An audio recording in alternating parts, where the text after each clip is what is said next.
Hi friends, welcome to Lakshmi makes. இன்னைக்கு என்ன பார்க்க போறோம்னா, அடுத்தடுத்து ரயில்வே அண்ட் எஸ்எஸ்சில இருந்து எக்ஸாம்ஸுக்கான நோட்டிஃபிகேஷன்ஸ் வந்து ரிலீஸ் பண்ண போறாங்க. ஆல்ரெடி வந்த நோட்டிஃபிகேஷன் நடந்து முடிஞ்ச எக்ஸாமுக்கான ரிசல்ட்டும் ஒன் பை ஒன்னா வந்து ரிலீஸ் பண்ணிட்டு இருக்காங்க. இந்த மாச கடைசியில பாத்தீங்கன்னா என்டிபிசி 2026 கிராஜுவேட் அண்டர் கிராஜுவேட்டுக்கான நோட்டிஃபிகேஷன், டிசம்பர்ல பாத்தீங்கன்னா ஆர்ஆர்பி குரூப் டிக்கு 30,000 வேகன்சியோட நோட்டிபிகேஷன்ஸ் வந்து ரிலீஸ் பண்ண போறாங்க. இதுக்கான யூடியூப் கிளாஸஸ் வந்து ஸ்டார்ட் பண்றதா உங்களுக்கு வந்து சொல்லியிருந்தோம். இன்னைக்கு நாம டே 1க்கான கிளாஸ் வந்து பார்க்க போறோம். ஓகே. ஆல்ரெடி கரண்ட் அஃபேருக்கான கிளாஸஸ் வந்து கொண்டு போயிட்டு இருக்கோம். ஸோ இன்னைக்கு நாம பார்க்கக்கூடியது பாத்தீங்கன்னா மேக்ஸ். இது எல்லாமே இப்ப ரீசெண்டா ரயில்வேல கேட்ட கொஸ்டின்ஸ். இந்த மாதிரியான கொஸ்டின்ஸ் மட்டும்தான் இப்போ எக்ஸாம்ஸ்ல வந்து கேக்குறாங்க. ஓகேவா? ஏன்னா முன்னாடி மாதிரி ரொம்ப பேசிக்கான கொஸ்டின்ஸ் எல்லாமே கேட்காம இப்போ ஓரளவுக்கு மாடரேட்டான கொஸ்டின்ஸ் எல்லாமே கேக்குறாங்க. இப்போ புதுசா ரயில்வே எஸ்எஸ்சி படிக்கிறீங்க அப்படின்னா ஃபர்ஸ்ட் வந்து சிலபஸ் வந்து கம்ப்ளீட் பண்ணிருங்க. அதுக்கப்புறம் ப்ரீவியஸ் இயர் கொஸ்டின்ஸ் வந்து பிராக்டிஸ் பண்ணுங்க. அதுக்கப்புறம் டெஸ்ட் எடுத்து அந்த டெஸ்ட்டை வந்து அனலைஸ் பண்ணுங்க. இந்த சிலபஸ் வந்து எப்படி கவர் பண்ணணும்னு எனக்கு தெரியல.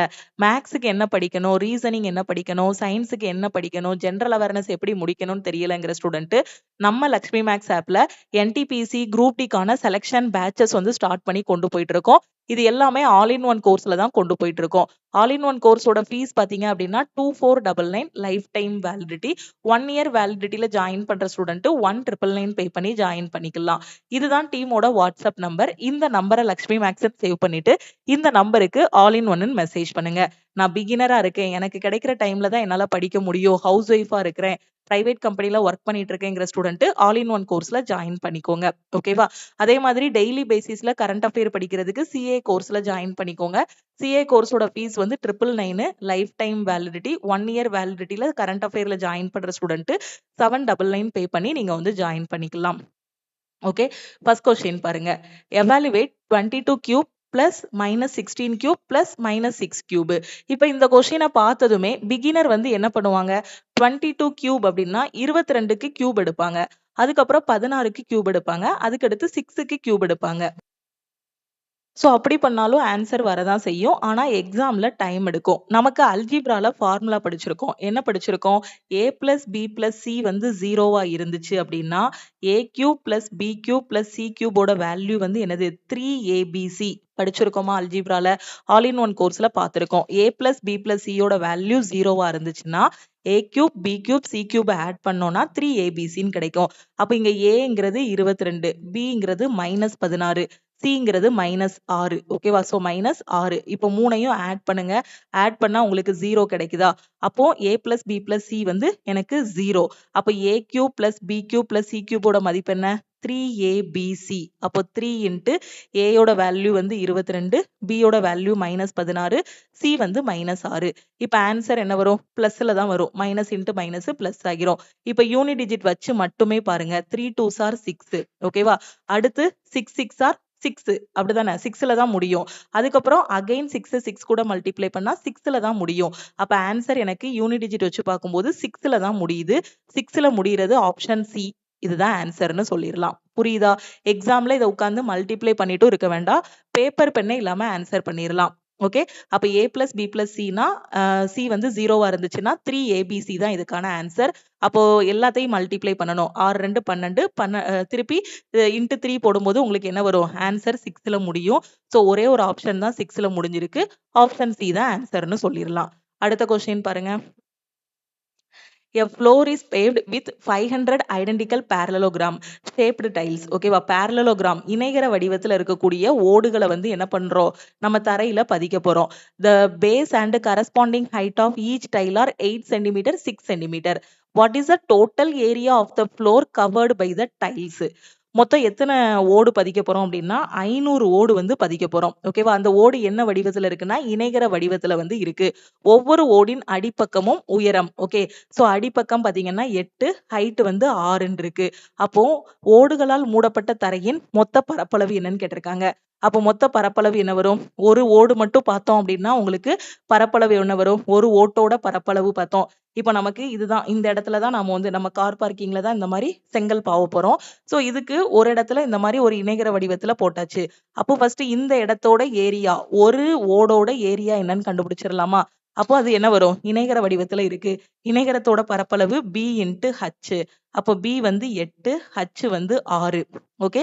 அப்ப இது ஒரு ஓட்டோட பரப்பளவு.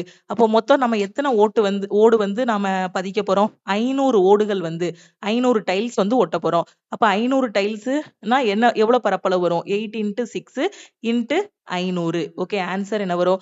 48 இன்ட்டு 500. ஓகே. 48 இன்ட்டு 5 ஆன்சர் என்ன வரும்? 8 5 40, 20 24. ஸோ 24,000. ஓகேவா?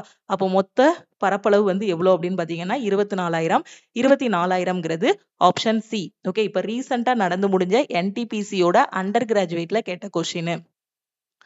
2 taps can fill a cistern in 4 hours, 17 hours respectively. மூணாவதா ஒரு டேப் இருக்கு. Can empty it in 17 hours. How long will it take to fill 1/4 of the empty cistern if all the taps are open together? 2 குழாய்கள் இருக்கு. Okay. ஒரு குழாய் Pன்னு வச்சுக்கோங்க. அதுல ஒரு குழாய் பாத்தீங்கன்னா 4 மணி நேரத்துல தொட்டியை நிரப்புமா. ஓகே. இன்னொரு குழாய் இருக்கு. அது வந்து Qன்னு எடுத்துக்கலாம். அது 17 மணி நேரத்துல தொட்டிய நிரப்புமா. மூணாவதா ஒரு குழாய் இருக்கு 6. அது 17 மணி நேரத்துல தொட்டிய காலி பண்ணுமா. ஓகே. இவங்க 3 பேரும் சேர்ந்து தான் வேலை பார்க்குறாங்க. ஓகேவா? 3 குழாய்களும் ஒன்றாக திறக்கப்பட்டால் காலியான தொட்டியில 4ல ஒரு பங்கை நிரப்புறதுக்கு எவ்வளவு நேரம் ஆகும்? 4ல ஒரு பங்கு எனக்கு நிரப்புனா போதும். எனக்கு ஃபுல்லா தொட்டி நிரப்ப வேண்டாம். காவாசி தொட்டி மட்டும் நிரப்புனா போதும். அப்ப இது எல்லாத்துக்கும் LCM எடுத்தீங்கன்னா LCM என்ன வரும்? 68 வந்து LCM கிடைக்கும். அப்ப இந்த 68 தான் உங்களுக்கு என்னது? Total work. அப்ப தொட்டியை நிரப்பணும் அப்படின்னா நான் 68 லிட்டர் தண்ணி ஊத்துனேன் அப்படின்னா அந்த முழு தொட்டியும் எனக்கு என்ன ஆகிரும்? ஃபில் ஆகிரும். இப்போ நான் P ஓட திறன், Q ஓட திறன், R ஓட எஃபிஷியன்சி வந்து கண்டுபிடிக்கணும். அப்போ P ஓட திறன் என்ன வரும்? 68 டிவைடட் பை 4ன்னு போடணும். அப்போ 17ன்னு கிடைக்குமா? Q ஓட திறன் வந்து உங்களுக்கு என்ன கிடைக்கும்? 4ன்னு கிடைக்கும். ஓகே. Pயோட திறமை எவ்வளோ அப்படின்னா 1 மணி நேரத்துக்கு 17 லிட்டர் தண்ணி ஊத்துவான். Rஓட திறமை என்ன கிடைக்கும் உங்களுக்கு? 17ஆல டிவைட் பண்ணீங்கன்னா -4ன்னு வந்துரும். ஏன்னா இது காலி பண்ணுது. அதனால இந்த வேல்யூவை மைனஸ்ல எடுத்துக்கணும். இப்போ 3 பேரும் சேர்ந்து வேலை பார்த்தாங்கன்னா 1 மணி நேரத்துக்கு எவ்வளோ வேலை பார்ப்பாங்க?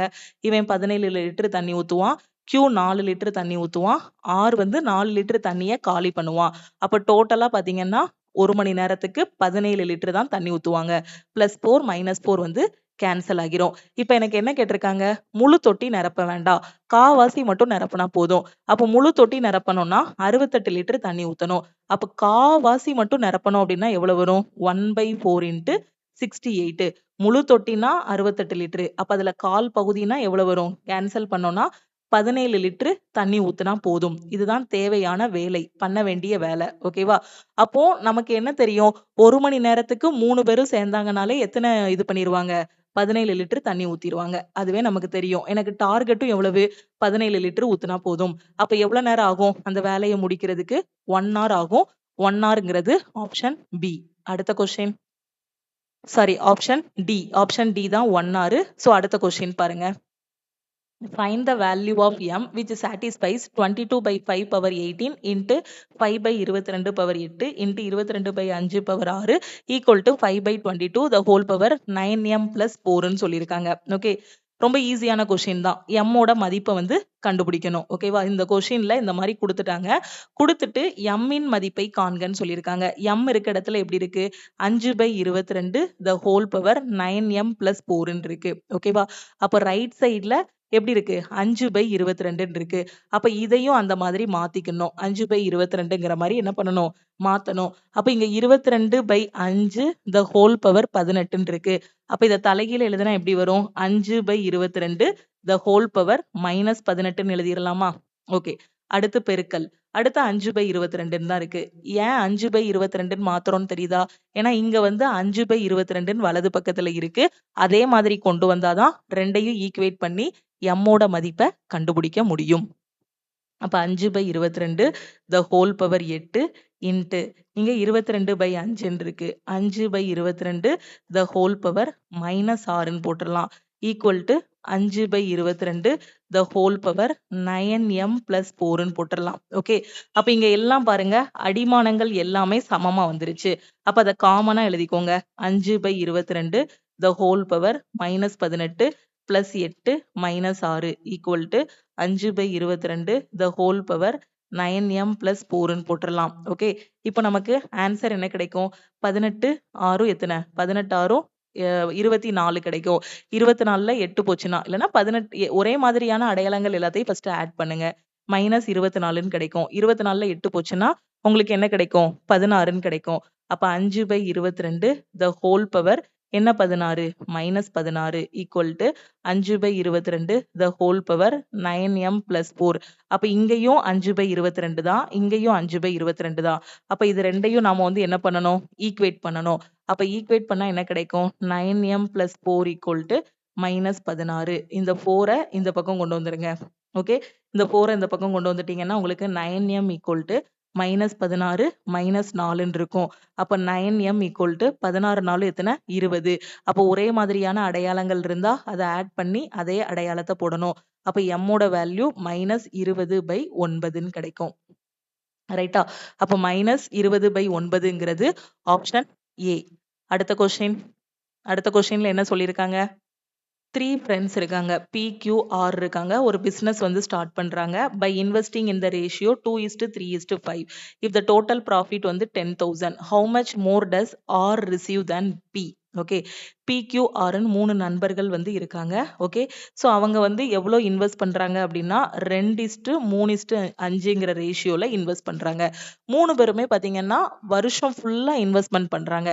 இதுல ஏதாவது சொல்லியிருக்காங்களா? இடையில இவன் வந்து இவ்வளவு காசை எடுத்துட்டு போயிட்டான், திருப்பி இவன் இவ்வளவு காசு எக்ஸ்ட்ரா ஆட் பண்றான், இல்ல இவன் 6 மாசம் தான் பிசினஸ்ல இருக்கான், இவன் 5 மாசம் தான் இருக்கான்னு ஏதாவது சொல்லியிருக்காங்களா? இல்ல. அப்ப ஸ்டார்டிங்ல இருந்தே ஒரே மாதிரி தான் இருக்கு. டைம் பீரியட் வந்து சேம் தான். அப்ப நமக்கு வந்து என்ன தெரியும்? Profit equal to investment into time பீரியட்னு தெரியும். அப்ப டைம் பீரியட் சேமா இருந்துச்சுன்னா ப்ராஃபிட்டும் இன்வெஸ்ட்மெண்ட்டும் நமக்கு என்னது? சேம் தான். அப்ப இன்வெஸ்ட்மெண்ட் 2:3:5 அப்படின்னா ப்ராஃபிட்டும் என்னது? 2:3:5 தான். மொத்தமா கிடைச்ச லாபம் எவ்வளவு? 10,000 ரூபாய் வந்து மொத்தமா கிடைச்ச லாபம். அப்ப 5 3 8 8 2 10. அப்படிதானே? லாபம் வந்து ரேஷியோல 10 பார்ட். 10 பார்ட் வந்து 10,000க்கு ஈக்குவலா இருந்துச்சுன்னா 1 பார்ட் வந்து என்ன கிடைக்கும்?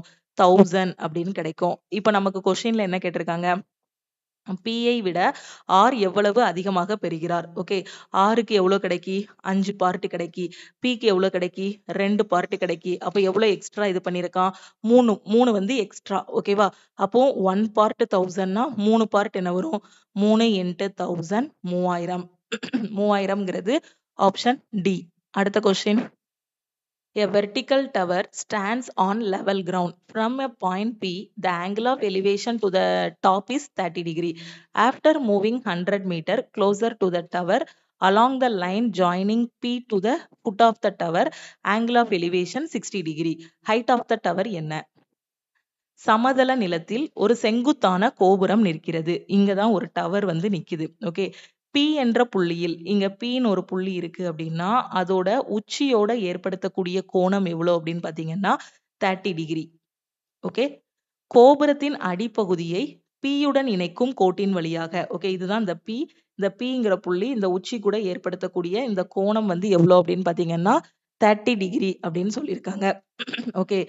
கோபுரத்தின் அடிப்பகுதியை P-யுடன் இணைக்கும் கோட்டின் வழியாக கோபுரத்தை நோக்கி 100 மீட்டர் நெருங்கி சென்ற பிறகு, இங்க இருந்து நான் நடக்க ஆரம்பிக்கிறேன். இங்க நிக்கிறேன். இப்ப இங்க இருந்து நடக்க ஆரம்பிக்கிறேன். இத நோக்கி நடக்கிறேன். இந்த கோபுரத்தோட அடிப்பகுதியை நோக்கி நடக்கிறேன். எவ்வளவு தூரம் நடக்கிறேன் அப்படின்னா ஒரு 100 மீட்டர் வந்து நடக்கிறேன். ஓகே. 100 மீட்டர் வந்து நான் என்ன பண்றேன்? நடக்கிறேன். அப்ப இங்க போய் நான் பார்த்தேன் அப்படின்னா இந்த கோணம் வந்து எனக்கு எவ்வளவு இருக்கு அப்படின்னு பாத்தீங்கன்னா ஏற்ற கோணம் வந்து 60 டிகிரியா இருக்கு. அப்படின்னா இந்த கோபுரத்தோட உயரம் என்ன? இதான் கொஸ்டின்ல கேட்டிருக்காங்க. ஓகே. சோ அப்ப இதை எப்படி எழுதிக்கலாம்? நாம இதை ஏன்னு எழுதிக்கலாம், இதை பின்னு எழுதிக்கலாம், இதை வந்து டின்னு வேணா போட்டுக்கலாம். ஓகே. சோ இந்த மாதிரி போட்டுக்கலாமா? இப்போ இந்த கோபுரத்தோட உயரம் தான் நான் வந்து கண்டுபிடிக்கணும். ஓகே. இப்ப நல்லா கவனிங்க. நான் எந்த ட்ரையாங்கிள் எடுக்க போறேன்னா ட்ரையாங்கிள் ஏபிடி வந்து எடுத்துக்கிறேன். ஓகே. ட்ரையாங்கிள் ஏபிடி வந்து எடுத்துக்கிறேன். இது வந்து எனக்கு எவ்வளவு? 60 டிகிரின்னு தெரியும். ஓகே. அப்ப எனக்கு tan தீட்டானா என்னது? எதிர்பக்கம் பை கர்ணம். அது எதிர்பக்கம் பை அடுத்துள்ள பக்கம். Opposite side by adjacent side. இதுதான் என்னது? எனக்கு tan தீட்டா. அப்ப tan 60 ஈக்குவல் டு எதிர்பக்கம் பை அடுத்துள்ள பக்கம். tan 60யோட மதிப்பு என்ன? √3. ஓகே, √3 by 1ன்னு எழுதிக்கலாம். ஓகேவா? அப்ப tan 60யோட மதிப்பு ட்ரிக்னாமெட்ரி டேபிள்ல √3. அப்ப எதிர்பக்கம் வந்து √3 பார்ட் வந்து இருக்கும். அடுத்துள்ள பக்கம் பாத்தீங்கன்னா 1 பார்ட் வந்து இருக்கும். அடுத்துள்ள பக்கம் என்ன இருக்கும்? 1 பார்ட் இருக்கும். இது இந்த ட்ரையாங்கிள். இப்போ நான் இன்னொரு ட்ரையாங்கிள் ஏபிபி இந்த ட்ரையாங்கிள் எடுத்துக்கிறேன். ஓகே, ஏபிபி வந்து எடுத்துக்கிறேன். இந்த ஆங்கிள் வந்து எனக்கு என்ன சொல்லியிருக்காங்க? 30 டிகிரின்னு சொல்லியிருக்காங்க. இந்த ஆங்கிள் வந்து 30 டிகிரின்னு சொல்லியிருக்காங்க. அப்ப இதுல நான் மறுபடியும் tan அப்ளை பண்றேன். tan 30யோட மதிப்பு எனக்கு எவ்வளவு? 1/√3. tan 30யோட மதிப்பு எவ்வளவு? 1/√3. அப்ப இது வந்து எனக்கு என்னது? 1 பார்ட் இருக்கும். இதுல இருந்து இது வர, இந்த B ல இருந்து P வரை எனக்கு என்ன இருக்கும்? √3 பார்ட் வந்து இருக்கும். நல்லா கவனிங்க. இந்த சின்ன முக்கோணம் ஏபிடி எடுக்கும்போது இந்த இடத்த நான் எடுத்தேன். எனக்கு எத்தனை பார்ட் வந்துச்சு? √3 பார்ட் வந்துச்சு. இந்த பெரிய முக்கோணத்துல இந்த இடத்த எடுத்தேன். இந்த ஏபியோட இது எனக்கு எத்தனை பார்ட் வருது? 1 வருது. அப்ப ரெண்டுலயுமே இந்த ஏபிங்கிறது வந்து சேம் தானே. அப்ப அந்த 1 பார்ட் வந்து என்னன்னு சொல்லிடலாம்? √3ன்னு சொல்லிடலாம். 1 பார்ட் வந்து நான் என்னன்னு சொல்லிடலாம்? √3ன்னு சொல்லிடலாம். தெளிவா புரியுதா? இங்கேயும் ஏபியோட மதிப்பு 1, இங்க ஏபியோட மதிப்பு வந்து √3. அப்போ 1 பார்ட் ஈக்குவல் டு √3ன்னு சொல்லிடலாம். தெளிவா புரிஞ்சிருச்சா? இப்போ நமக்கு 1 பார்ட் வந்து √3ன்னு தெரியும். அப்ப இந்த √3 பார்ட் வந்து என்னவா இருக்கும்? பிபியோட வேல்யூ வந்து உங்களுக்கு என்னது? பிபியோட வேல்யூ வந்து √3 பார்ட். அப்போ 1 பார்ட் √3னா √3 பார்ட் என்ன வரும்? √3 into √3 உங்களுக்கு 3 அப்படின்னு கிடைக்குமா? 3ன்னு கிடைக்கும். அப்ப இந்த B ல இருந்து P வரைக்கும் உள்ள டிஸ்டன்ஸ் வந்து உங்களுக்கு என்ன கிடைக்கும்? 3 பார்ட்ன்னு கிடைக்கும். தெளிவா புரிஞ்சிருச்சா? இப்ப ஏற்கனவே நமக்கு பிடி வந்து எத்தனைன்னு தெரியும்? 1 பார்ட்ன்னு தெரியும். பிடி வந்து எத்தனைன்னு தெரியும்? 1 பார்ட்ன்னு தெரியும். இங்க அப்படிதானே போட்டிருக்கோம். பிடியோடது வந்து 1 பார்ட்ன்னு போட்டிருக்கோம். சோ பிடியோடது 1ன்னு போட்டாச்சு. ஓகே, ரைட்டா? இப்ப நல்லா கவனிங்க. நமக்கு வந்து என்ன வேணும்? டிபியோட மதிப்பு வந்து 100 மீட்டர் இருக்கு. ஓகே, இதுல இருந்து இது வரை 3ன்னு தெரியும்.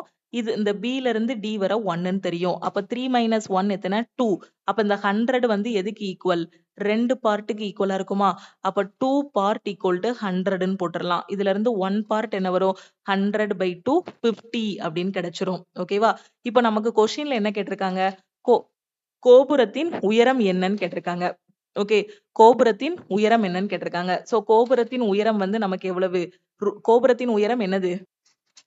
√3. ஓகேவா? கோபுரத்தின் உயரம் வந்து என்னது? √3. அப்போ 1 பார்ட் 50னா √3 பார்ட் என்ன வரும்? 50 into √3. Okay, 50 √3 metre.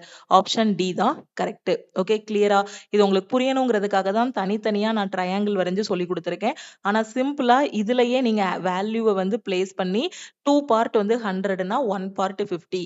அப்ப √3 பார்ட் வந்து 50 √3 மீட்டர்னு சொல்லிடலாம். அடுத்த கொஸ்டின். இந்த கொஸ்டின்ல பாருங்க, a shopkeeper sells a watch at a loss of 10%. If he had sold it for 450 more, he would have made a profit of 5%. What is the cost price of the watch? ஒரு கடைக்காரர் ஒரு கடிகாரத்தை 10% நஷ்டத்தில் விற்கிறார். அவர் அதை 450 ரூபா அதிகமா விற்கிறாரு அப்படின்னா அவருக்கு 5% லாபம் வந்து கிடைக்கும். கடிகாரத்தோட அடக்க விலை என்னன்னு கேட்டிருக்காங்க. ஓகே, நல்லா கவனிங்க. ஃபர்ஸ்ட் வந்து என்ன பண்றாரு? 10% நஷ்டத்துல விக்கிறாரு. 10% நஷ்டத்துல வந்து விக்கிறாரு. ஓகே, அப்போ 10% நஷ்டம். அப்படி இப்போ ஃபர்ஸ்ட் 10% நஷ்டத்துல விக்கிறாரு. இப்ப 450 ரூபா ஏற்கனவே விக்கிறதுல இருந்து ஒரு 450 ரூபா அதிகமா வித்தாரு அப்படின்னா அவருக்கு லாபம் எவ்வளவு கிடைக்கு அப்படின்னா 5% லாபம் வந்து கிடைக்குது. 5% என்ன கிடைக்குது? லாபம் வந்து கிடைக்குது. அந்த பொருளோட காஸ்ட் பிரைஸ் என்னன்னு கேட்டிருக்காங்க. ஓகே, அப்ப நம்ம எப்படி எழுதலாம்? இப்போ இந்த 450ங்கிறது உங்களுக்கு யாரு? 450ங்கிறது யாரு? ஏற்கனவே ஒரு விலையில வித்துக்கிட்டு இருந்திருக்காரு. அப்போ விக்கும்போது அவருக்கு 10% நஷ்டமாகுது. இப்ப திடீர்னு இந்த விலையில இருந்து ஒரு 450 ரூபா அதிகமா வித்தாருன்னா அவருக்கு 5% என்ன கிடைக்குதாம்? ப்ராஃபிட் வந்து கிடைக்குதாம். இதான ஸ்டோரி. ஓகே, இதான் ஸ்டோரி. ஃபர்ஸ்ட் நஷ்டத்துல விக்கும்போது நஷ்டத்துல விக்காரு. திடீர்னு 450 ரூபா கூட்டினோடனே லாபம் வந்து கிடைக்குது. அப்ப இந்த நஷ்டத்துக்கும் லாபத்துக்கும் உள்ள வித்தியாசம் தான் என்னன்னு சொல்லிடலாம்? இந்த 450ன்னு சொல்லிடலாமா? இது புரியணுங்கிறதுக்காக தான் எக்ஸ்பிளைன் பண்ணிருக்கேன். நல்லா கவனிங்க. ஃபர்ஸ்ட் 10% நஷ்டத்துல விக்கிறாரு. ஓகே, திடீர்னு என்ன பண்றாரு? 450 ரூபா கூட்டிடுறாரு. கூட்டினதும் அவருக்கு என்ன கிடைக்குது? 5% லாபம் வந்து கிடைக்குது. ஓகே, அப்ப இந்த 450ங்கிறது யாரு? இந்த லாபத்துக்கும் இந்த நஷ்டத்துக்கும் உள்ள வித்தியாசமா? புரியுதா? நான் ஒரு ஈக்குவேஷனாவே உங்களுக்கு எழுதி காட்டியிருக்கேன். ஓகேவா? அப்ப இந்த 10% இந்த பக்கம் கொண்டு வந்துருங்க. அப்ப 450 ஈக்குவல் டூ 5 பிளஸ் 10ன்னு கிடைக்கும். அப்ப 450 எதுக்கு ஈக்குவலா இருக்கும்? 15%க்கு 450 வந்து ஈக்குவலா இருக்கும். புரிஞ்சிருச்சா? சோ நான் என்ன பண்ணியிருக்கேங்கிறது புரிஞ்சிருச்சா? அப்ப இந்த 450ங்கிறது இது 2க்கும் உள்ள டிஃபரன்ஸுக்கு ஈக்குவல். இங்க வந்து மைனஸ் லாஸ்ங்கிறதுனால மைனஸ் போட்டிருக்கோம். ப்ராஃபிட்ங்கிறதுனால பிளஸ். இது இந்த பக்கம் வரும்போது மைனஸ்ல இருக்கிறது பிளஸ்ஸா மாறிரும். அப்போ 450ங்கிறது 15%க்கு ஈக்குவல். புரியுதா? இது உங்களுக்கு புரியணுங்கிறதுக்காக தான் இந்த மாரி எழுதியிருக்கேன். நீங்க இந்த கொஸ்டின ரீட் பண்ணதுமே ஃபர்ஸ்ட் 10% நஷ்டம். அதுக்கப்புறம் ஒரு குறிப்பிட்ட அமௌண்ட் இன்கிரீஸ் பண்ணதுக்கு அப்புறம் இவ்ளோ லாபம் கிடைக்குது அப்படின்னா, ஓவராலா அந்த இன்கிரீஸ் பண்ண அமௌண்ட் எதுக்கு ஈக்குவலா இருக்கும்? இது 2ஓட டிஃபரன்ஸ்க்கு ஈக்குவலா இருக்கும். ஓகேவா? அப்ப இது லாபம்ங்கிறது 5ன்னு போட்டுறலாம். நஷ்டத்தை ஏற்கனவே மைனஸ்ல தான் போடுவோம். அப்போ மைனஸ் ஆஃப் மைனஸ் 10ங்கும்போது 15%ன்னு கிடைக்கும். அப்போ 15% வந்து 450க்கு ஈக்குவல். இதுல இருந்து 1% வந்து எதுக்கு ஈக்குவல்? 30க்கு ஈக்குவல். நமக்கு அடக்க விலை உண்மையான விலை தான் கேட்டிருக்காங்க. உண்மையான விலைங்கிறது 100%. அப்ப 100% எவ்வளவு? 30 × 100 ரூ. 3000. அப்ப அந்த பொருளோட அடக்க விலை 3000. ஜஸ்ட் 2 செகண்ட்ல எக்ஸாம்ல ஆன்சர் பண்ணிரலாம். அடுத்த கொஸ்டின். இதுல என்ன சொல்லியிருக்காங்க? A sphere with radius 10 centimeter is painted. ஓகேவா? ஒரு ஸ்பியர் இருக்கு. அதோட ரேடியஸ் பாத்தீங்க அப்படின்னா 10 சென்டிமீட்டர்ன்னு இருக்கு. But 25% of its surface area is masked not painted. ஓகேவா? அப்ப 25% என்ன பண்ணல? பெயிண்ட் அடிக்கல. ஓகேவா? அப்ப 25 ஒரு ஸ்பியர் இருக்கு அப்படின்னா 25%ங்கிறது என்னது? கால் பகுதி. அப்படிதானே? 25 ஃபிராக்ஷன்ல எப்படி எழுதலாம்? 25/100ன்னு எழுதலாம். 1/4ன்னு எழுதலாம். 25னாலே கால் தான். அப்போ இந்த காவாசி என்ன பண்ணல? பெயிண்ட் அடிக்கல. அப்போ பெயிண்ட் அடிச்ச பகுதி எவ்வளவு? முக்கால்வாசி. அப்படிதானே? அப்ப காவாசி பெயிண்ட் அடிக்கல. மீதி முக்காவாசி தான் என்ன பண்ணிருக்காங்க? பெயிண்ட் அடிச்சிருக்காங்கன்னு அர்த்தம். What is the painted area? அப்ப பெயிண்ட் அடிச்ச ஏரியாவோட பெயிண்ட் அடிச்ச பகுதியோட பரப்பளவு என்ன? ஓகேவா? 10 சென்டிமீட்டர் ஆரம் கொண்ட ஒரு கோளம் வந்து வண்ணம் பூசப்படுகிறது. அதன் மேற்பரப்பில் 25% மறைக்கப்பட்டு மீதி இருக்க பகுதி மட்டும் வண்ணம் பூசப்பட்டால் வண்ணம் பூசப்பட்ட பகுதியின் பரப்பு என்ன? மொத்தமா ஒரு கோலம் இருக்கு. அதுல 25% வந்து பெயிண்ட் அடிக்கல. ஓகேவா? மீதி இருக்க பகுதி மட்டும் தான் பெயிண்ட் அடிச்சிருக்காங்க. 25%ங்கிறது காவாசி. இதுல பெயிண்ட் அடிக்கல. அப்போ முக்காவாசி தான் பெயிண்ட் அடிச்சிருக்காங்க. ஓகே. அப்போ கோலத்தோட பரப்பளவுக்கான ஃபார்முலா நமக்கு என்ன தெரியும்? ஏரியா ஈக்குவல் டு 4πr²ன்னு தெரியும். இங்க நம்ம வந்து ஃபுல்லாவா பெயிண்ட் அடிக்கிறோம். முக்காவாசி பகுதிக்கு தானே பெயிண்ட் அடிக்கிறோம். அப்போ நம்ம என்ன பண்ணிக்கலாம்? 3/4க்கு மட்டும் ஏரியா கண்டுபிடிச்சா போதும். 3/4 × 4 × பையோட வேல்யூ பை அப்படிதான் வச்சிருக்காங்க. ஓகே. சோ பை × ரேடியஸ் எவ்வளவு? 10. ஓகே. 10 ஸ்கொயர் போட்டுறலாமா? இப்ப நமக்கு 4 கேன்சல் ஆகிரும். அப்போ 10 ஸ்கொயர் எத்தனை? 100. 3 × 100 300. அப்போ 300 by centimetre square. 300 by centimetre ஸ்கொயருங்கிறது ஆப்ஷன் பி. அடுத்த question. A shopkeeper fixes the marked price of an item 160% above its cost price.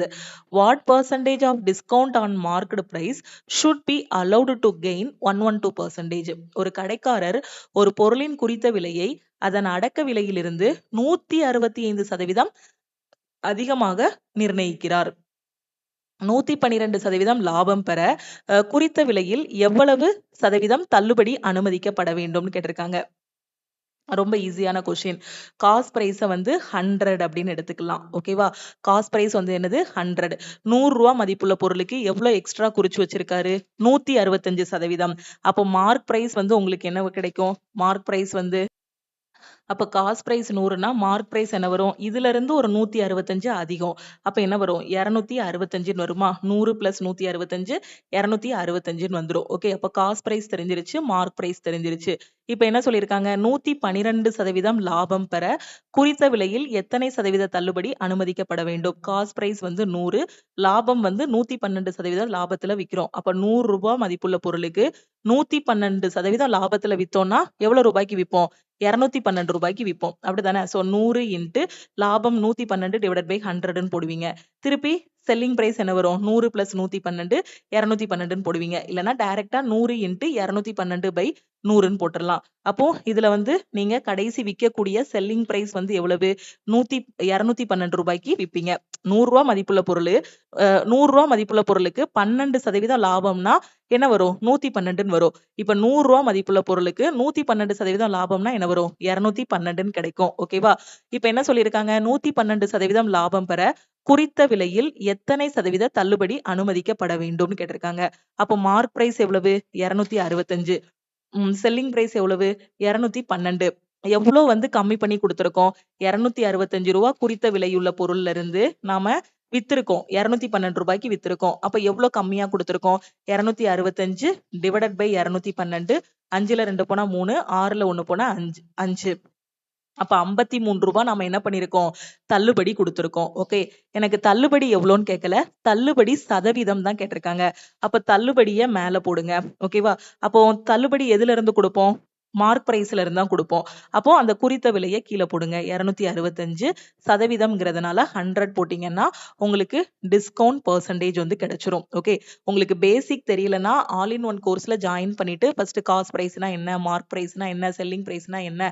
Discount எதுல குடுப்போம்? ப்ராஃபிட் எதுல பார்ப்போம்? மார்க்அப் பிரைஸ்னா என்னன்னு எல்லாத்தையும் ஃபர்ஸ்ட் படிச்சிருங்க. அதுக்கப்புறம் ரிவிஷன் கிளாஸஸ் பார்த்தீங்கன்னா, உங்களுக்கு இன்னும் தெளிவா இருக்கும். ஆல் இன் ஒன் கோர்ஸோட ஃபீஸ் வந்து 2499 தான். லைஃப் டைம் வேலிடிட்டி இருக்கும். எல்லா சப்ஜெக்ட்டுமே A to Z அதுல கவர் ஆகிரும். இப்ப இத கட் பண்ணோம்னா, யூனிட் டிஜிட் வச்சு பாருங்க. இங்க 3 இங்க 5. மேபி 5 டைம்ஸ் கட் ஆகும். ஓகேவா? சோ 5 டைம்ஸ் கட் ஆகும். அடுத்து 20 டைம்ஸ் கட் ஆகும். அப்போ அவர் குடுத்த டிஸ்கவுண்ட் வந்து எவ்வளவு? 20%. 20%ங்கிறது ஆப்ஷன் A. அடுத்த question.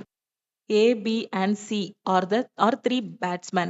Ratio of the runs scored by them in certain match was A is to B இது, B is to C இது. At the end of the match, they scored 1542 runs. Find the number of runs scored by A ன்னு சொல்லியிருக்காங்க. A, B, C 3 batsman வந்து இருக்காங்க. A is to B யோட ratio பாத்தீங்கன்னா 15:17. B is to C யோட ratio பாத்தீங்கன்னா 14:19. ஓகேவா? மொத்தமா அவங்க எடுத்திருக்க ரன் எவ்வளவு அப்படின்னு பாத்தீங்கன்னா 1542. அப்ப A மட்டும் எடுத்த ரன்களோட எண்ணிக்கை என்னன்னு கேட்டிருக்காங்க. ஓகே. அப்போ நமக்கு இங்க B பாருங்க 17ன்னு இருக்கு. இங்க 14ன்னு இருக்கு. அப்ப பேலன்ஸ் பண்ணலாமா? அப்ப 17க்கும் 14க்கும் LCM எடுக்கணும். இப்ப இத ஃபுல்லா 14ஆல மல்டிப்ளை பண்ணி, இத ஃபுல்லா 17ஆல மல்டிப்ளை பண்ணோம்னா பேலன்ஸ் ஆயிருமா?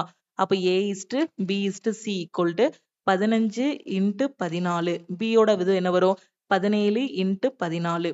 இங்கேயும் B யோடது என்ன வரும்? 17 into 14 தான் கிடைக்கும். ஓகே.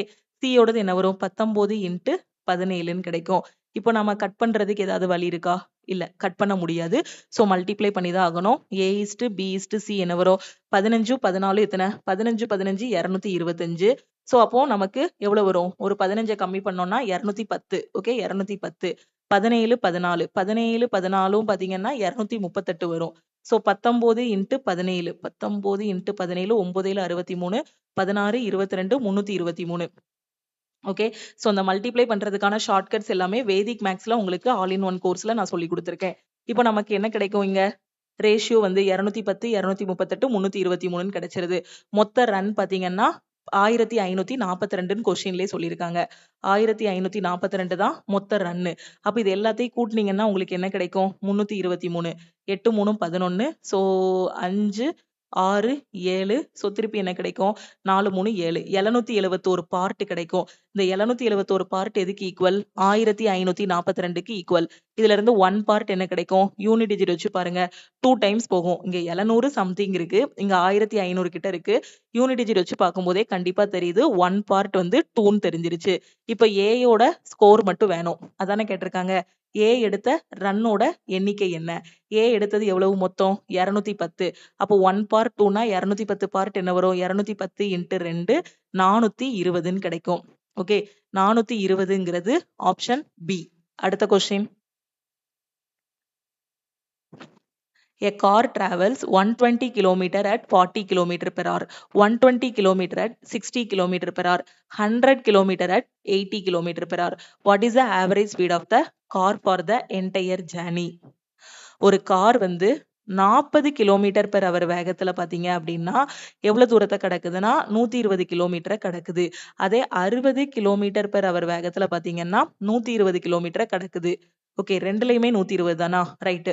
அடுத்து 80 கிலோமீட்டர் பெர் அவர் வேகத்துல பாத்தீங்கன்னா 100 கிலோமீட்டரை வந்து கடக்குது. இதோட சராசரி என்னன்னு கேட்டிருக்காங்க. சராசரியிலே பாத்தீங்கன்னா 2 டைப் இருக்கு. ஒண்ணு வந்து பாத்தீங்கன்னா டிஸ்டன்ஸ் வந்து கான்ஸ்டன்டா இருக்கு அப்படின்னா, உதாரணத்துக்கு நம்ம என்ன சொல்லலாம்? ஏல இருந்து பி வரைக்கும் உள்ள டிஸ்டன்ஸ் வந்து 5 கிலோமீட்டர். ஓகே. ஏல இருந்து பிக்கு போகும்போது 5 கிலோமீட்டர் பெர் ஹவர் வேகத்துல போறான். பில இருந்து ஏக்கு வரும்போது 6 கிலோமீட்டர் பெர் ஹவர் வேகத்துல வர்றான் அப்படின்னா, ஆவரேஜ் ஸ்பீடு கண்டுபிடிக்கிறதுக்கு 2ab divided by a plus B ஃபார்மெட்ல போட்டோம் அப்படின்னா நமக்கு வந்து என்ன வந்துரும்? ஆன்சர் வந்துரும். அப்ப டிஸ்டன்ஸ் கான்ஸ்டன்டா இருந்தா அந்த மாதிரி பண்ணிரலாம். அப்ப இங்க டிஸ்டன்ஸ் வந்து கான்ஸ்டன்டா இல்ல. அப்படிதானே? அப்ப இந்த இடத்துல நாம வந்து என்ன பண்ணணும் அப்படின்னா, average speed equal to total distance divided by total time formula வந்து யூஸ் பண்ணணும். அப்ப average speed equal to total distance எவ்வளவு? ஃபர்ஸ்ட் ஒரு 120, அடுத்து ஒரு 120, அடுத்து ஒரு 100. எல்லாத்தையும் கூட்டணும்னா 120 120 240 பிளஸ் 100 340 இருக்கும். Okay. Divided by total time. அப்ப இதுல எவ்வளவு டைம் எடுத்துக்கிட்டான்? Speed equal to distance divided by டைம்னு தெரியும். இதுல இருந்து time equal to distance by speed. Distance வந்து எவ்வளவு இதுல? 120. ஸ்பீடு வந்து எவ்வளவு? 40 பிளஸ் அடுத்த இதுல டிஸ்டன்ஸ் வந்து 120, ஸ்பீடு வந்து 60 பிளஸ் இதுல டைம் எவ்வளவு? 100/80ன்னு போட்டுடலாம். ஓகே. அடுத்த ஸ்டெப்ல என்ன வரும்? Average speed equal to 340 divided by இதை கேன்சல் பண்ணோம் அப்படின்னா 3 டைம்ஸ் கட் ஆகும். பிளஸ் இதை கேன்சல் பண்ணோம் அப்படின்னா 2 டைம்ஸ் கட் ஆகும். இதை கேன்சல் பண்ணோம் அப்படின்னா 4 2 8 5 2 10 திருப்பி கட் பண்ணோம் அப்படின்னா நமக்கு என்ன கிடைக்கும்? 5/4 பாயிண்ட்ல கிடைக்கும். சரி 5/4னே போட்டுடலாம். ஓகே. சோ இப்போ average speed equal to 340 divided by 3 2 5 5 plus 5/4 answer என்ன கிடைக்கும்? 340 டிவைடட் பை 4 எல்சிஎம் எடுத்தீங்கன்னா 5 4 20 25/4ன்னு கிடைக்கும். அடுத்த ஸ்டெப்ல 340 இந்த 4 மேல கொண்டு போயிடலாமா? இன்ட்டு 4 டிவைடட் பை 25ன்னு இருக்கும். ஓகே. சோ இப்ப கேன்சல் பண்ண கஷ்டமா இருக்கு. அப்ப கீழ இருக்க நம்பரை ஒரு 100ன்னு மாத்திக்கிட்டோம் அப்படின்னா நமக்கு கேன்சல் பண்ண ஈஸியா இருக்குமா? அதனால நான் என்ன பண்றேன்னா 340 இன்ட்டு 4 இன்ட்டு 4 மேலையும் கீழே 4ஆல மல்டிப்ளை பண்றேன். அப்படி பண்ணிட்டேன்னா கீழே வந்து எனக்கு அந்த 0ல வந்துருமா?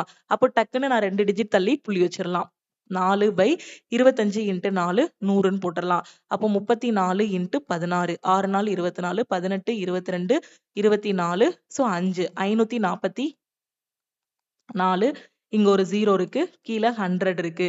சோ 0 0 கட் ஆகிரும். ஒரு டிஜிட் தள்ளி புள்ளி வச்சா 54.4ன்னு கிடைக்கும். ஓகே. ஆவரேஜ் ஸ்பீட் வந்து எவ்வளவு? 54.4 கிலோமீட்டர் பெர் ஹவர். 54.4ங்கிறது ஆப்ஷன் ஏ. அடுத்த question. HCF of two numbers is 8 and their LCM வந்து 240.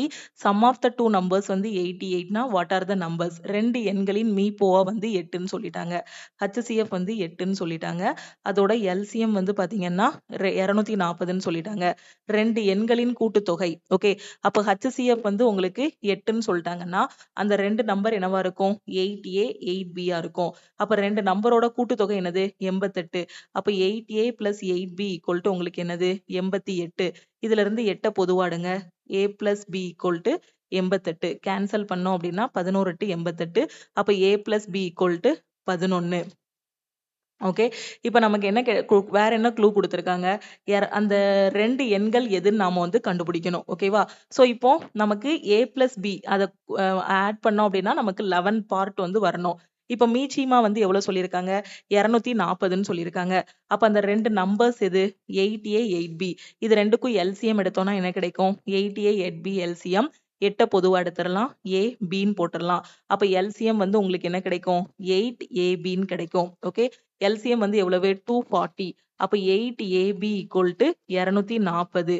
இதுல இருந்து AB equal to உங்களுக்கு என்ன கிடைக்கும்? ஒரு நாள் 4 சாரி 1 8 3 8 24 30ன்னு கிடைக்கும். AB equal to 30 அப்படின்னு கிடைச்சிருமா? அப்போ A plus B equal to 11. Okay. AB வந்து உங்களுக்கு என்னது? 30ன்னு சொல்லியிருக்காங்க. இதுல இருந்து நாம எப்படி கண்டுபிடிக்கலாம்? AB யோட வேல்யூஸ் வந்து எப்படி கண்டுபிடிக்கலாம்? எப்படி கண்டுபிடிக்கலாம்? கூட்டினா 11 வரணும், பெருக்குனா 30 வரணும். ரெண்டுமே கோப்ரைம்ஸா இருக்கும். அப்படிதானே? அப்போ நமக்கு பாசிபிலிட்டி என்னது? 5, 6. ஓகே. 5 6 30, 5 plus 6 11 கிடைச்சிருதா? அப்ப A வந்து 5, B வந்து 6. அந்த நம்பர்ஸ் என்னது நமக்கு? 8A 8B. ஓகே. இது இது கொண்டு வந்து தான் கொண்டு வரணும்னு இல்ல. இங்க A + B 11ன்னு பார்த்ததுமே 5,6ன்னு சொல்லிரலாம். A, B யோட இது வந்து ஓகேவா? அப்ப A வந்து 5, B வந்து 6. அப்ப 8A, 8B. 8Aனா 8 × 5. 8Bனா 8 × 6. அப்ப 8 5 40, 6 8 48. அப்ப அந்த 2 நம்பர்ஸ் வந்து என்னது? 40, 48. ஓகே. அடுத்த கொஸ்டின் போலாமா? ABC is an equilateral triangle with the side வந்து 24 centimeter. AD is the median. If G is the centroid of the triangle ABC, find the length of GD. ABC அப்படிங்கிறது ஒரு சமபக்க முக்கோணம். Okay, இதுதான் ஒரு சமபக்க முக்கோணம்.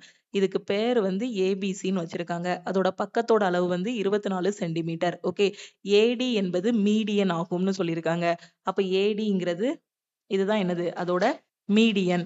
G என்பது ABC முக்கோணத்தோட சென்ட்ராய்டு. அதாவது இதுதான் சென்ட்ராய்டு. இது வந்து G அப்படின்னு சொல்லலாம். ஓகேவா?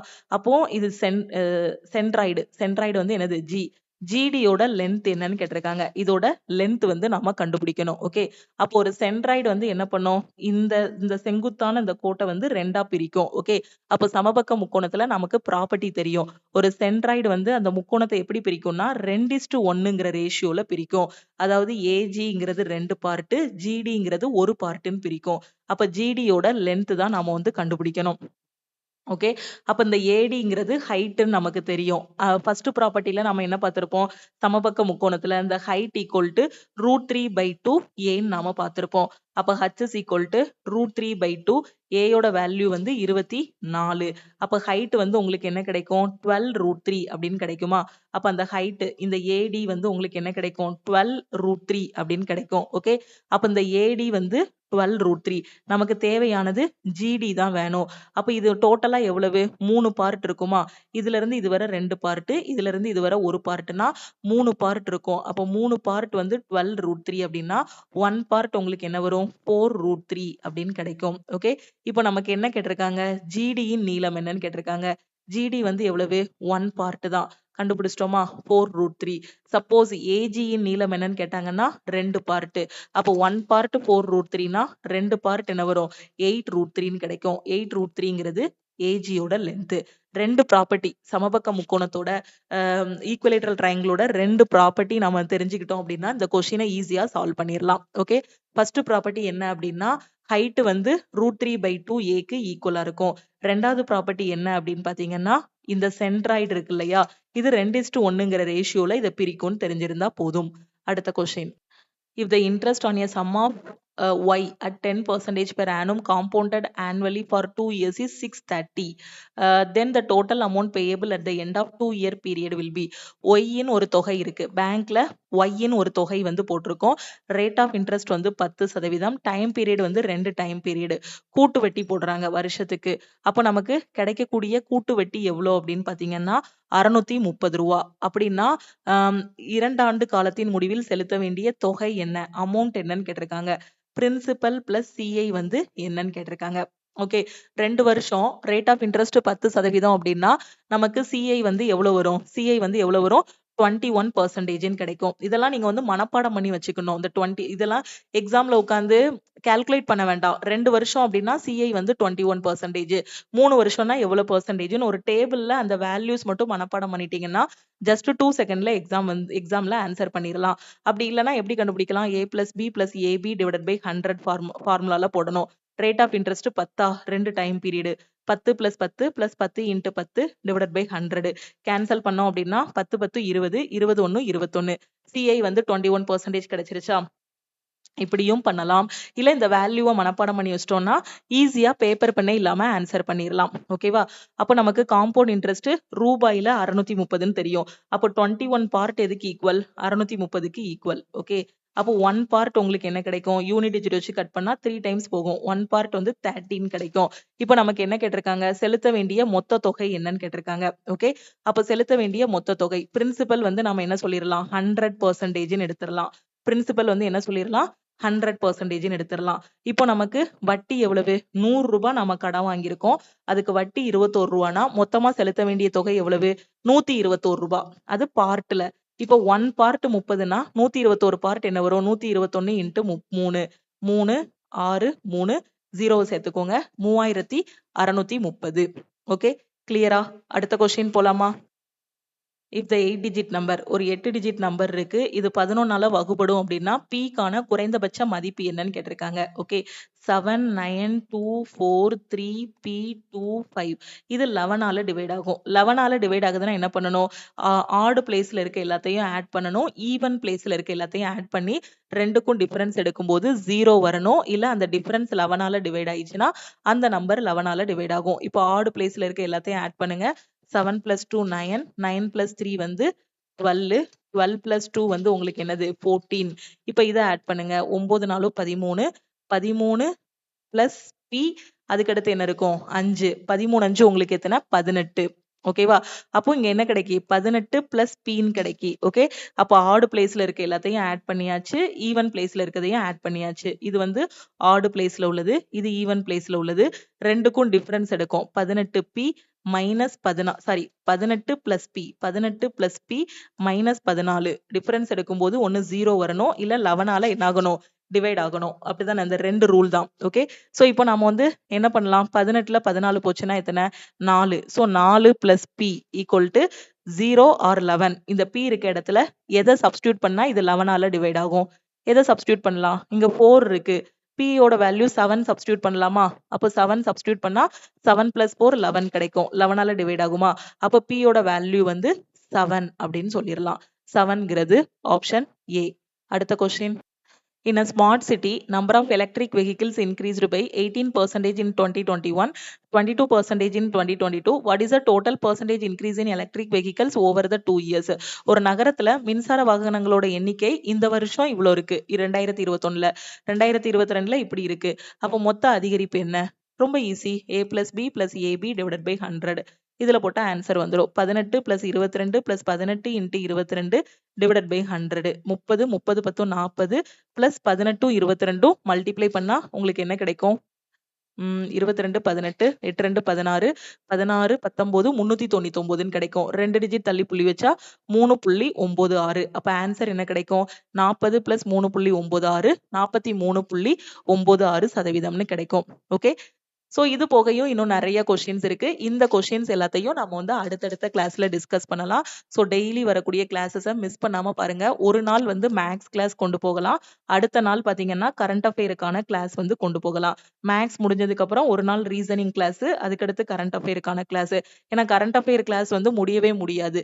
டெய்லி நியூஸ் வந்துகிட்டே இருக்கும். ஒவ்வொரு மாசத்தோட நியூஸ் வந்து ஒவ்வொன்னொன்னையும் ரிவிஷன் பண்ண பண்ண கரண்ட் அஃபேர் வந்து அப்டேட் பண்ணிட்டே இருக்கிற மாதிரி தான் இருக்கும். அதனால ஒரு நாள் மேக்ஸ், அடுத்த நாள் கரண்ட் அஃபேர்னு நம்ம வந்து கரெக்டா ஆல்டர்னேட் டேஸா கொண்டு போகலாம். ஓகே, சோ இந்த கொஸ்டின்ஸ் எல்லாத்தையும் அடுத்த கிளாஸ்ல நாம வந்து டிஸ்கஸ் பண்ணலாம். இது எல்லாமே இப்ப ரீசெண்டா ரயில்வே எக்ஸாம்ல கேட்ட கொஸ்டின்ஸ். இந்த மாதிரியான கொஸ்டின்ஸ் தான் இனி வரக்கூடிய எக்ஸாம்ஸ்லயும் உங்களுக்கு வந்து கேட்பாங்க. சோ டெய்லி வரக்கூடிய கிளாஸஸை மிஸ் பண்ணிடாதீங்க. அதே மாதிரி புதுசா நீங்க எக்ஸாமுக்கு படிக்கிறீங்க. இப்போ ஒரு ஃப்ரெஷர் வந்து இந்த கிளாஸை அட்டன் பண்றாங்க அப்படின்னா அவங்களுக்கு ஒவ்வொரு மாடலுமே வித்தியாசமா இருக்கும், புதுசா இருக்கும். அப்படிதானே? ஒரு பிகினர் இப்பதான் நான் ரயில்வே படிக்க போறேன், எஸ்எஸ்சி படிக்க போறேன்னு வந்திருக்கீங்க அப்படின்னா உங்களுக்கு புதுசா இருக்கும். அப்போ ஃபர்ஸ்ட் நீங்க என்ன பண்ணணும்னா டாபிக் வைஸ் எல்லாத்தையும் படிச்சிடணும். படிச்சுட்டு அதுக்கப்புறமா ரிவிஷன் கிளாஸஸ்ல வந்து ஃபாலோ பண்ணணும். ஓகே, இது எல்லாமே யூடியூப்ல உங்களுக்கு ரிவிஷன் மாதிரி தான் இருக்கும். யூடியூப்ல நம்ம டாபிக் வைஸ் வந்து கொண்டு போக மாட்டோம். ஜஸ்ட் ரிவிஷன் மட்டும் தான் யூடியூப்ல போகும். நான் டாபிக் வைஸ் படிக்கணும், எனக்கு மெட்டீரியல்ஸ் வேணுங்கிற ஸ்டூடெண்ட் ஆல் இன் ஒன் கோர்ஸ்ல ஜாயின் பண்ணிக்கோங்க. ஓகே, ஒரு டைம் தான் ஃபீஸ் பே பண்ண போறீங்க. லைஃப் டைம் வேலிடிட்டி இருக்கும். ஆல் இன் ஒன் கோர்ஸோட ஃபீஸ் வந்து நான் சொல்லிட்டேன் 2499. உங்களுக்கு லைஃப் டைம் அக்சஸ் இருக்கும். 50க்கும் மேற்பட்ட சென்ட்ரல் கவர்மெண்ட் எக்ஸாம்ஸ் எல்லாமே ஃபர்ஸ்ட் அட்டெம்ப்ட்ல கிளியர் பண்ற மாதிரி ஆல் இன் ஒன் கோர்ஸ்ல உங்களுக்கு கிளாஸஸ் எல்லாமே கொடுத்திருப்போம். ஓகே, இப்ப நாம பார்த்த எல்லா ஷார்ட்கட்டுமே பாத்தீங்கன்னா ஆல் இன் ஒன் கோர்ஸ்ல ஒவ்வொரு டாபிக் வைஸா நீங்க வந்து கரெக்டா ஃபாலோ பண்ணிட்டு வர மாதிரி இருக்கும். ஒன்ஸ் சிலபஸ் கம்ப்ளீட் பண்ணிட்டீங்க அப்படின்னா அதுக்கப்புறம் இந்த மாதிரி கொஸ்டின்ஸ் எல்லாமே எடுத்து நீங்களே சால்வ் பண்ண ஆரம்பிச்சிடலாம். மேக்ஸ், ரீசனிங், சயின்ஸ், ஜென்ரல் அவேர்னஸ்ன்னு எல்லா சப்ஜெக்ட்டுமே ரயில்வேக்கு கவர் பண்ணிடுவோம். எஸ்எஸ்சிக்கு பாத்தீங்கன்னா English, maths, reasoning, science, general awareness cover ஆகும். பேங்க் பிஓ அண்ட் கிளர்க் படிக்கிறீங்கன்னா English, maths, reasoning, current affair, banking awareness, static ஜிகேன்னு எல்லாமே கவர் பண்ணிடுவோம். ஓகேவா? ஸோ உங்க ஃப்ரெண்ட்ஸும் காம்படிட்டிவ் எக்ஸாம் படிக்கிறாங்க, ரயில்வே எஸ்எஸ்சி படிக்கிறாங்க, எங்க இருந்து படிக்கணும், எப்படி படிக்கணும்னு தெரியாம இருக்காங்கன்னா நம்ம லக்ஷ்மி மேக்ஸ் ஆப்ல இருக்கக்கூடிய ஆல் இன் ஒன் கோர்ஸ் பத்தின இன்ஃபர்மேஷனை அவங்களுக்கும் ஷேர் பண்ணுங்க. ஓகே. இதுதான் டீமோட வாட்ஸ்அப் நம்பர். இந்த நம்பர லக்ஷ்மி மேக்ஸ்ன்னு சேவ் பண்ணிட்டு, இந்த நம்பருக்கு ஐ வாண்ட் ஆல் இன் ஒன்னுன்னு மெசேஜ் பண்ணுங்க.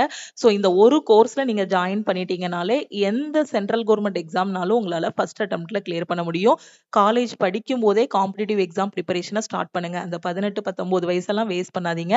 காலேஜ் படிக்கும்போதே ஸ்டார்ட் பண்ணிட்டீங்க அப்படின்னா, கண்டிப்பா காலேஜ் முடிக்கிறதுக்குள்ளே கவர்ன்மெண்ட் செக்டாரா இருக்கட்டும், பிரைவேட் செக்டாரா இருக்கட்டும், எந்த ஜாபுக்குள்ளனாலும் உள்ள போயிரலாம். ஓகேவா? ஸோ ஆல் இன் ஒன் கோர்ஸ்ங்கிறது உங்களுக்கு வந்து ஒரு இது மாதிரி ஒரு புதையல் மாரி அப்படின்னு வச்சுக்கோங்களேன். ஏன்னா ஏ டூ இசட் எல்லாமே அதிலேயே குடுத்துருவோம். உங்க கையில இருக்கக்கூடிய மொபைல் ஃபோன் மட்டும் இருந்தா போதும். லக்ஷ்மி மேக்ஸ் ஆப்ப டவுன்லோட் பண்ணிட்டு கிளாஸஸ் எல்லாமே பார்க்க போறீங்க. வேற எதுவுமே தேட வேண்டாம். வேற புக்ஸ் தேட வேண்டாம். வேற டெஸ்ட் பேட்ச் எதுவுமே இது பண்ண வேண்டாம். இதுலயே எல்லாமே வந்துரும். ஆனா நீங்க உட்கார்ந்து படிக்கணும். ஓகேவா? நம்ம கோர்ஸ் வாங்கிட்டோம் அப்படின்ட்டு அத படிக்காம வச்சுட்டோம்னு வச்சுக்கோங்களேன். சோ படிக்காம வச்சுட்டீங்க அப்படின்னா, என்ன பண்ண முடியாது? லாஸ்ட் மினிட்ல முடிக்க முடியாது. இப்போ நான் இன்னைக்கு ஆல் இன் ஒன் கோர்ஸ்ல ஜாயின் பண்றேன் அப்படின்னா, நாளைக்கு எனக்கு எக்ஸாம் வருதுன்னா, ஒரே நாள்ல நான் வந்து அடுத்த நாள் எக்ஸாமுக்கு போய் எழுத முடியுமா? அப்படின்னு கேட்டீங்கன்னா, இந்த கோர்ஸ்ல இருக்க கன்டென்ட் பார்த்தீங்கன்னா, அவ்ளோ கன்டென்ட் குடுத்திருப்போம். இதுல இருக்கிறது எல்லாத்தையும் 100% நீங்க முடிச்சிட்டீங்க அப்படின்னா, 200% உங்களோட சக்சஸ் வந்து கேரண்டி. ஓகேவா? ஏன்னா அந்த அளவுக்கு எல்லாமே குடுத்திருப்போம்.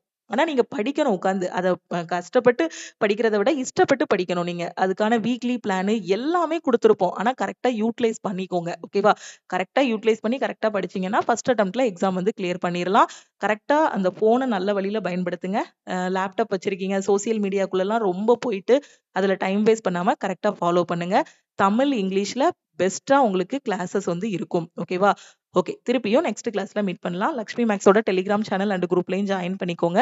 இன்ஸ்டாகிராம்லயும் லக்ஷ்மி மேக்ஸ ஃபாலோ பண்ணிக்கோங்க. Thank you.